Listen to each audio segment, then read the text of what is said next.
રાજકોટમાં પરેશ ધાનાણીનો અનોખો અંદાજ, હાથમાં લીંબુ લઈને કર્યો કટાક્ષ।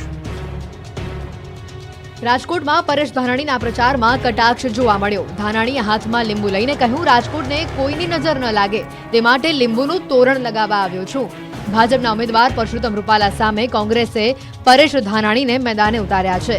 ઉમેદવારી ફોર્મ ભરતાની સાથે જ રાજકોટ લોકસભા બેઠકના કોંગ્રેસના ઉમેદવાર પરેશ ધાનાણી પ્રચારમાં જોડાઈ ગયા છે। ધાનાણીએ શહેરના જુબેલી ગાર્ડનથી સોરઠિયાવાડી સર્કલ સુધી પદયાત્રા યોજી। જો કે આ દરમિયાન તેમણે હાથમાં લીંબુ લઈને પ્રચાર પણ કર્યો છે। ધાનાણી પદયાત્રા દરમિયાન વેપારીઓને મળી રહ્યા હતા, ત્યારે એક લીંબુના વેપારી સાથે પણ તેમણે વાતચીત કરી। ધાનાણીએ હાથમાં લીંબુ લઈને શાસક પક્ષ પર કટાક્ષ કર્યો છે। આ સાથે જ ઉદ્યોગોની દુર્દશા હોવાનો આક્ષેપ કરાયો છે। પરેશ ધાનાણીએ શાકભાજીના વેપારી સાથે વાત કરી। તેમણે વેપારીઓ સાથે વાત કરીને લીંબુ હાથમાં લઈને કટાક્ષ કર્યો। સ્વાભિમાની રાજકોટ, સ્વબળે વિશ્વની અંદર પથરાયેલું રાજકોટ, એ રાજકોટને કોઈની નજર ન લાગી જાય એટલે રાજકોટના આંગણીએ લીંબુથી તોરણ બાંધવા આવ્યો છું। ચૂંટણી પહેલા સીએમ ભૂપેન્દ્ર પટેલ માતાજીના શરણે માતાના મઢે દર્શન કરીને કચ્છમાં પ્રચંડ પ્રચાર। આગામી 7મી મે ગુજરાતમાં એક જ તબક્કામાં તમામ 26 બેઠકો પર મતદાન યોજાવાનું છે, ત્યારે હવે ભાજપના દિગ્ગજો પણ મતદારોને મનાવવા મેદાનમાં ઉતર્યા છે। આજે ગુજરાતના મુખ્યમંત્રી ભૂપેન્દ્ર પટેલ ચૂંટણીલક્ષી કાર્યક્રમને લઈને કચ્છ પહોંચ્યા। પહોંચતાની સાથે જ મુખ્યમંત્રી ભૂપેન્દ્ર પટેલે માતાના મઢમાં શીશ ઝુકાવ્યું। મુખ્યમંત્રીએ આશાપુરા માતાના દર્શન કર્યા। પોતાના કાર્યકાળ દરમિયાન મુખ્યમંત્રીએ પ્રથમ વખત માતાના મઢના દર્શન કર્યા। સીએમએ સ્વખર્ચે માતાજીને સાડી, ફૂલહાર અને તલવાર ધરાવી। મા આશાપુરાને પ્રસાદ ભોગ અર્પણ કર્યા। માતાની પૂજા અર્ચના કરીને મુખ્યમંત્રીએ રાજ્યની શાંતિ અને સલામતી માટે પ્રાર્થના કરી। તો મંદિર ટ્રસ્ટે પણ મુખ્યમંત્રીને કચ્છી શાલ ઓઢાડીને સ્વાગત કર્યું અને માતાની છબી ભેટ આપી। ત્યારબાદ મુખ્યમંત્રીએ કચ્છ લોકસભા બેઠકના ભાજપના ઉમેદવાર વિનોદ ચાવડાના સમર્થનમાં પ્રચાર કર્યો, સાથે નખત્રાણામાં જાહેર સભા સંબોધી। કે આપણે વોટ કોને આપવાનો છે એ ક્લેરિટી સાથે મતદાન થવા જઈ રહ્યું છે અને એટલે જ દરેકના મગજમાં છે કે માન્ય નરેન્દ્રભાઈને ત્રીજી વખત આપણે વડાપ્રધાન બનાવવા જઈ રહ્યા છે અને કેટલા પાર 400 પાર સાથે બનાવવા જઈ રહ્યા છે। અધરક મનસુખ માંડવિયાએ ધોરાજીમાં ધુઆધાર પ્રચાર કર્યો, લોકોને જંગી મતદાન કરવા અપીલ કરી। પોરબંદર લોકસભાના ભારતીય જનતા પાર્ટીના ઉમેદવાર મનસુખ માંડવિયાએ ચૂંટણી પ્રચાર તેજ કર્યો। પોતાના મત વિસ્તારના ગામડાઓ ખૂંદીને માંડવિયા લોકસંપર્ક કરી રહ્યા છે। આ દરમિયાન ધોરાજીમાં લેઉવા પટેલ સમાજે મનસુખ માંડવિયાનું ભવ્ય સ્વાગત કર્યું। મોટી સંખ્યામાં ઉપસ્થિત લોકોએ મનસુખ માંડવિયાને ફૂલડે વધાવ્યા। મનસુખ માંડવિયાના આગમન થતાં જ સમર્થકોમાં ભારે ઉત્સાહનો માહોલ છવાયો। આ દરમિયાન ઠેસિયા પરિવારે મનસુખ માંડવિયાનો સન્માન સમારંભ યોજ્યો, જેમાં માંડવિયાએ લોકોને વધુ મતદાન કરવા અને કોરોના કાળમાં સરકારે લોકોની કેવી રીતે મદદ કરી તેનાથી માહિતીગાર કર્યા। સાથે જ વધુ મતદાન કરવા માટે અનુરોધ પણ કર્યો। આ પ્રસંગે પોરબંદરના પૂર્વ સાંસદ રમેશ ધડુક અને પૂર્વ કેબિનેટ મંત્રી જયેશ રાદડિયા ઉપસ્થિત રહ્યા હતા। આ તરફ ભાજપના ઉમેદવારોએ પણ પ્રચાર તેજ કર્યો। જામનગર અને બનાસકાંઠામાં ચૂંટણીનો ઉત્સાહ। ચૂંટણીનો માહોલ જામ્યો છે, ત્યારે જામનગર લોકસભા વિસ્તારમાં પણ ધમધમાટ જોવા મળ્યો। જામનગર લોકસભા વિસ્તારમાં આવતા 78 અને 79 વિધાનસભા ક્ષેત્રમાં ભાજપ ઉમેદવાર પૂનમબેન માડમના મધ્યસ્થ ચૂંટણી કાર્યાલયનું ઉદઘાટન કરાયું।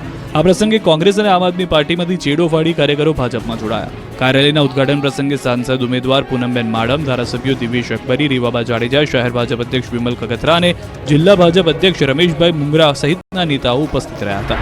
આ તરફ બનાસકાંઠા જિલ્લાના ડીસામાં મહિલા સંમેલન યોજાયું, જેમાં બનાસકાંઠા લોકસભાના ઉમેદવાર રેખાબેન ચૌધરીને જીતાડવા ભાજપના મહિલા હોદ્દેદારો દ્વારા આહવાન કરવામાં આવ્યું। સંમેલનમાં ભાજપના રાષ્ટ્રીય મંત્રી અલકાબેન ગજ્જર, પ્રદેશ અધ્યક્ષ દીપિકાબેન, બનાસકાંઠા લોકસભાના ઉમેદવાર રેખાબેન ચૌધરી સહિત ભાજપના મહિલા મોરચાની બહેનો મોટી સંખ્યામાં હાજર રહી। ભાજપના રાષ્ટ્રીય મંત્રી અલકાબેન ગજ્જરે નિવેદન આપ્યું હતું કે 100% બેઠકો પર ભાજપ જીતી રહ્યું છે।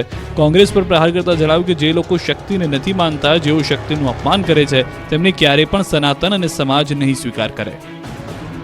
ભરૂચમાં જામ્યો ચૂંટણીનો માહોલ। મનસુખ વસાવાએ ચૂંટણી કાર્યાલયનો આરંભ કરાવ્યો। લોકસભા ચૂંટણી માટે ઉમેદવારી નોંધાવવાની પ્રક્રિયા સંપન્ન થતા હવે ચૂંટણી પ્રચાર કાર્ય વેગ પકડી રહ્યું છે। ત્યારે ભરૂચ લોકસભા બેઠકના ભાજપના લોકપ્રિય ઉમેદવાર મનસુખ વસાવાના હસ્તે ભરૂચ વિધાનસભા ચૂંટણી કાર્યાલયનો વિજય વિશ્વાસ સાથે આરંભ કરાયો। આ સાથે જ ભાજપ ઉમેદવારના પ્રચાર પ્રસારની પણ શરૂઆત કરાઈ। મનસુખ વસાવાએ પાછલા તમામ રેકોર્ડ તોડી ભવ્ય જીત મેળવવા કાર્યકરોને કામે લાગી જવા માટે હાકલ કરી. સાથે જ વધુમાં વધુ મતદાન કરવાની સૂચના આપી. વોર્ડ નંબર 4માં પ્રચાર દરમિયાન મનસુખ વસાવાનું દરેક સોસાયટી અને ગલીમાં ફૂલહાર અને ફટાકડા ફોડી ઉષ્માભેર સ્વાગત કરાયું. ભરૂચ વિધાનસભા ચૂંટણી કાર્યાલયનો મનસુખ વસાવાના હસ્તે શુભારંભ કરાયો. મનસુખ વસાવાના પ્રચાર પ્રસાર દરમિયાન તેઓનું દરેક સોસાયટી અને ગલીએ ફૂલહાર અને ફટાકડા ફોડી ઉષ્માભેર સ્વાગત કરાયું હતું. વસાવાએ દરેક બૂથ ઉપર 2019 કરતા વધુ 370 મતોના લક્ષ્યાંક સાથે 5 લાખ મતોથી વિજય થવાનો મંત્ર આપ્યો. શહેરના વોર્ડ નંબર 4 થી વાજતે ગાજતે પ્રચાર પ્રસારનો ધમધમાટ શરૂ કરાયો. દેશને મહાસત્તા બનાવવા તરફ લઈ જવા મોદી સરકારના હાથ મજબૂત બનાવવા મનસુખ વસાવાએ હાકલ કરી. મતદાન જાગૃતિ માટે અંબાજીમાં અનોખો પ્રયાસ, મતાધિકારનો ઉપયોગ કરવાની લીધી પ્રતિજ્ઞા. લોકોમાં મતદાન અંગે જાગૃતિ આવે અને મતાધિકાર પ્રત્યે સજાગ બને એ માટે અવનવા પ્રયોગો થયા છે. રાજ્યમાં ચૂંટણી નજીક આવી રહી છે ત્યારે મતદાન પ્રત્યે જાગૃતિ લાવવા અંબાજીમાં અનોખી ઝુંબેશ શરૂ થઈ છે. મતદાન જાગૃતિ અંતર્ગત યાત્રાધામ અંબાજી ખાતે સહી ઝુંબેશ કાર્યક્રમ યોજાયો. અંબાજીમાં મતદાન જાગૃતિ અભિયાનમાં હું મતદાન અવશ્ય કરીશ તેના માટેની સહી ઝુંબેશ કાર્યક્રમ અંબાજી મંદિરના ચાચર ચોકમાં યોજાયો. અહીં સહી ઝુંબેશ કાર્યક્રમમાં મોટી સંખ્યામાં યાત્રિકો જે પોતે મતદાર છે ને મતદાન માટે સિગ્નેચર કરી સહી ઝુંબેશ અભિયાનમાં સહભાગી બન્યા. કાર્યક્રમમાં 80 થી 90 વર્ષ સુધીના વૃદ્ધ લોકોએ પણ ભાગ લીધો. અહીં સહી કરનાર યાત્રિકોએ જણાવ્યું હતું કે જે રીતે મા અંબેના દર્શન જરૂરી છે અને જે દાન કરતા હોય છે તેટલું જ જરૂરી મતદાન પણ છે. જે લોકશાહીનું આધારસ્તંભ ગણી શકાય તે માટે લોકશાહીને જીવંત રાખવા મતદારોએ મોટી સંખ્યામાં મતદાન કરવું જોઈએ. મંદિરના અધિક કલેક્ટરે પણ આ અભિયાન અસરકારક નીવડે તે માટે પ્રયત્નો કર્યા. અંબાજીમાં અલગ અલગ વિસ્તારોમાંથી ભક્તો દર્શન કરવા માટે આવે છે. તેઓમાં મતદાન જાગૃતિ માટેનો આ સીધો સંપર્ક કહી શકાય. તેના માટે સહી ઝુંબેશનું આયોજન કરાયું. આ સહી ઝુંબેશ કાર્યક્રમમાં યાત્રિકો સહિત સ્થાનિક લોકોએ મતદાન કરવા માટેના શપથ ગ્રહણ પણ કર્યા અને પોતે સ્વતંત્ર અને નિષ્પક્ષ રીતે મતદાન કરવા તેમજ કોઈ પણ જાતના પ્રલોભનથી પ્રભાવિત થયા વગર પોતાનો મતાધિકારનો ઉપયોગ કરશે તેવી પ્રતિજ્ઞા લીધી. મનસુખ માંડવિયાનો અલગ અંદાજ જોવા મળ્યો. આ વખતે માંડવિયા સાયકલિંગ કરતા દેખાયા. પોરબંદર લોકસભા બેઠકના ભાજપના ઉમેદવાર મનસુખ માંડવિયા ફરી અલગ અંદાજમાં જોવા મળ્યા. થોડા સમય પહેલા ક્રિકેટના મેદાનમાં ચોકા છક્કા લગાવ્યા બાદ માંડવિયા સાયકલિંગ કરતા જોવા મળ્યા. પોરબંદર લોકસભા અને વિધાનસભા ઉમેદવાર બંનેએ સાયકલ રેલીમાં ભાગ લીધો. વિશ્વ પૃથ્વી દિવસ નિમિત્તે યોજાયેલી સાયકલ રેલીમાં મનસુખ માંડવિયા અને અર્જુન મોઢવાડિયાએ સાયકલ ચલાવી. ચૂંટણીના પ્રચાર દરમિયાન બંને નેતાઓએ પોતાની કિંમતી સમય કાઢીને વિશ્વ પૃથ્વી દિવસની ઉજવણી કરી અને તેના જાગૃતિના કાર્યક્રમને પ્રાથમિકતા આપી. આ પ્રસંગે મનસુખ માંડવિયાએ કહ્યું કે ચૂંટણી કરતાં આપણી પૃથ્વી વધુ મહત્વની છે. તેથી જ આજે તેઓ સાયકલ રેલીમાં જોડાયા છે. અને આ દરમિયાન માંડવિયાએ બાળકો સાથે ફોટોસ પણ લીધા અને સોશિયલ મીડિયા પર પણ તેને શેર કર્યા, જેમાં લખ્યું my little army in action to save the planet. મહત્વનું છે કે મનસુખ માંડવિયા પહેલાથી જ પૃથ્વીના સંરક્ષણ માટે સક્રિય છે. જ્યારે તેઓ સાંસદ તરીકે સંસદ ભવનમાં આવ્યા ત્યારે ક્લાઇમેટ ક્લબની શરૂઆત કરી હતી, જેમાં શરત હતી કે આ ક્લબના સભ્ય બનનાર સાંસદ સાયકલ પર સંસદ ભવનમાં આવતા જતા રહેશે. ભીષણ ગરમી વચ્ચે હવામાન વિભાગે આપી રાહતની ખબર. આગામી દિવસોમાં ગરમીમાંથી મળશે રાહત. કાળઝાળ ગરમીમાંથી મળશે રાહત. પવનની દિશા બદલાતા તાપમાનમાં ઘટાડો. આકાશમાંથી અંગ દજાડતી ગરમી અને ભારે ઉકળાટભર્યા વાતાવરણ સહન કરતા લોકો માટે રાહતના સમાચાર આવ્યા. હવામાન વિભાગે કહ્યું કે હવાની દિશામાં ફેરફાર થતા થોડા દિવસ ગરમીમાંથી રાહત મળશે. પવનની દિશા બદલાતા રાજ્યના તાપમાનમાં આંશિક ઘટાડો નોંધાયો છે. રાજ્યના મોટાભાગના વિસ્તારોમાં તાપમાન ઘટ્યું છે, જેમાં કેટલાક સેન્ટરો પર તાપમાન સામાન્ય કરતાં પણ નીચું નોંધાયું છે. आने वाले अगले 5 दिन तक शुष्क मौसम का उम्मीद है और तापमान में अगले 3 दिन तक नो लार्ज चेंज है एंड लेकिन उसके बाद 4 दिन बढ़ने का उम्मीद है 2 to 3 डिग्री सेंटीग्रेड. આગામી 3 દિવસ સુધી ગરમીમાંથી રાહત મળશે, પરંતુ ત્યારબાદ ગરમીનો પારો ફરી ઉચકાવાની સંભાવના છે. એટલે કહી શકાય કે 2-3 દિવસ ગરમીમાંથી છુટકારો મળ્યા બાદ ફરી ભીષણ ગરમી સહન કરવાનો વારો આવી શકે છે. ભર ઉનાળે વરસ્યો વરસાદ. ડાંગ જિલ્લામાં અચાનક વાતાવરણ પલટાયું. રાજ્યના મોટાભાગના વિસ્તારોમાં કાળઝાળ ગરમી પડી રહી છે, પરંતુ ડાંગનો નજારો જરા જુદો છે. ડાંગના વાતાવરણમાં અચાનક જ પલટો આવ્યો. વહેલી સવારે આહવા ખાતે વરસાદી ઝાપટું પડતા બફારા વચ્ચે વાતાવરણમાં ઠંડક પ્રસરી. એક તરફ હવામાન વિભાગે અંગ દઝાડતી ગરમીની આગાહી કરી છે, તો બીજી તરફ ડાંગથી વરસાદના દ્રશ્યો સામે આવ્યા. ભીષણ ગરમી વચ્ચે ડાંગ જિલ્લાના વાતાવરણમાં પલટો પણ જોવા મળ્યો. વહેલી સવારે જિલ્લાના મુખ્ય મથક આહવા ખાતે વરસાદી ઝાપટું પડ્યું. કમોસમી વરસાદના કારણે બફારા વચ્ચે વાતાવરણમાં ઠંડક પ્રસરી છે.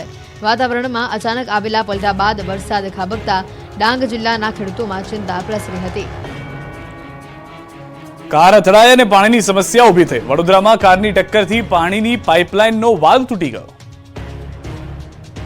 એક કાર ચાલકની બેદરકારી લાખો વડોદરા વાસીઓને ભારે પડી. કાર ચાલકે બેદરકારીથી ડ્રાઇવિંગ કરી અકસ્માત કરતા પાણીની મુખ્ય લાઇનનો વાલ્વ તૂટી ગયો. સાથે જ હજારો લીટર પાણી વહી ગયું, જેના સમારકામમાં 3 થી 4 દિવસનો સમય લાગશે. પાણીની આજવા મુખ્ય લાઇનનો વાલ્વ તૂટી જતા પૂર્વ વિસ્તારમાં ફરી પાણીનો કકળાટ શરૂ થયો છે. ભર ઉનાળે 4 લાખ લોકોને પાણી માટે પરેશાન થવાનો વારો આવ્યો. હાલ પાલિકાએ મુખ્ય લાઇનનો વાલ્વ રિપેર કરવાની કામગીરી શરૂ કરી છે.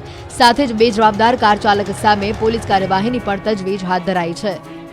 મહત્વનું છે કે સવારે 8 વાગ્યાના અરસામાં આજવાથી આવતી પાણીની લાઇનના એર વાલ્વમાં કાર અકસ્માત થયો અને જેને લઈને તેને દુરસ્ત કરવા માટે પાલિકાની ટીમ કામે લાગી.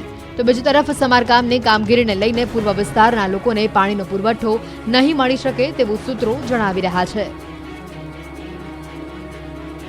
અમદાવાદમાં ભર ઉનાળે વધુ એક ભૂવો પડ્યો. મણિનગરથી જશોદાનગર માર્ગ પર ગુરુજી રેલવે ઓવરબ્રિજ નીચે શારદાબેનની વાડીની સામે મસ્ત મોટો ભૂવો પડ્યો. મુખ્ય અને ટ્રાફિકથી ધમધમતા માર્ગ પર ભૂવો પડતાની સાથે જ એએમસી દક્ષિણ ઝોનના તંત્રએ બેરિકેડ મૂક્યા. હજુ ગત માસે હોળી પર ગુરુજી રેલવે ઓવરબ્રિજથી કેનાલ થઈને જશોદાનગરના માર્ગ પર લાખોના ખર્ચે પાક્કા ડામરનો રોડ બનાવાયો હતો. તેમજ માર્ગ પર રસ્તાની વચ્ચે જ ભૂવો પડતા વાહન ચાલકોને સાવચેત કરીને તંત્ર બેરિકેડ લગાવીને કામ પૂરું કર્યા. મને સંતોષ માન્યો હતો.